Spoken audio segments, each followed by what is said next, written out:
All right, Adam, it feels fitting. I'm talking to a Chicago guy. You know a thing or two about cold temperatures, and that's the hype for this Dolphins Chiefs matchup is a Miami team heading up to Kansas City where it's supposed to be zero, near zero at kickoff. And I mean, all the stats are out there. Tua doesn't perform well when it's under 45. I think I heard the Dolphins are 0 and 10 when it's since 2017 when it's this type of cold. But hear me out. What do you think of my theory that the Dolphins run the ball pretty damn well? And maybe conditions like this, even if it doesn't sound right for a team from Miami, maybe they can thrive in this situation by just leaning into the run game. I think that's got to be a key part of it because, I mean, first and foremost, what is the health of, Jalen Waddle? What is his availability going to be? Is he going to be able to be at 100% dealing with that ankle issue? So that's first and foremost, right? This is a Miami team that was built off the explosive play. We all know that. The first thing you think of this year when you think of the Dolphins typically has been the pass game, has been Tua trying to find Tyreek Hill, trying to find Jalen Waddle.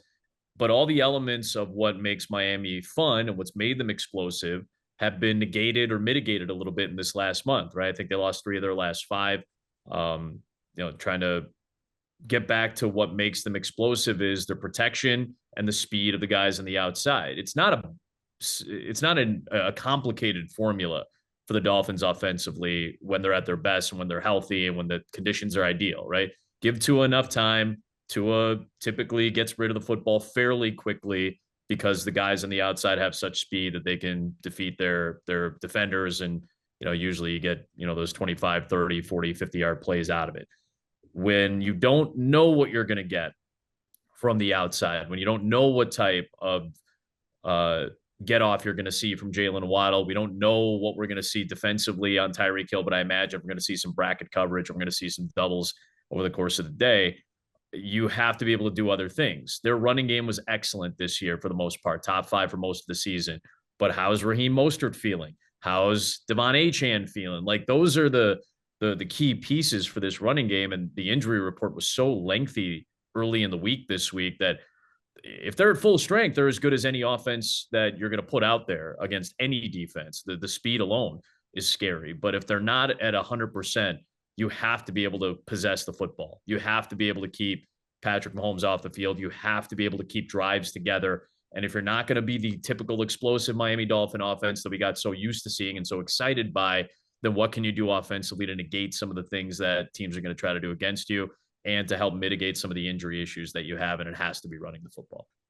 It feels like a cop out because at this stage in the NFL season, nobody's at 100%. Everybody has lost a good player or 3 for the season. But like you just said, I mean, the injury report for this team is insane. I mean, we've got Justin Houston and who's the other guy that Bruce Irvin. Yep. This is what's anchoring the Dolphins pass rush now after losing Bradley Chubb and losing Jalen Phillips for the season.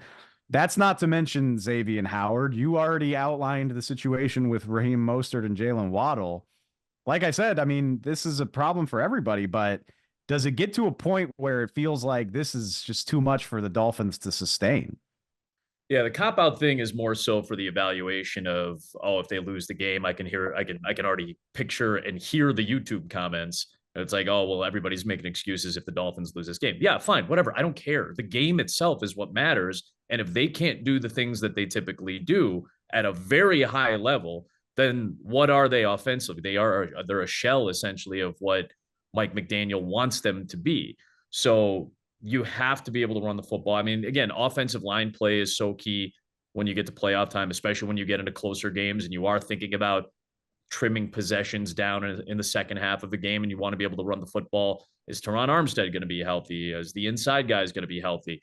And then defensively, you mentioned 2 very important names for that group. Like no Phillips, no Chubb. You're left with basically 2 edge rushers. Melvin Ingram's one of them. Emmanuel Ogbah is one of them. A couple of former Chiefs, of course, who've been through that franchise and understand it.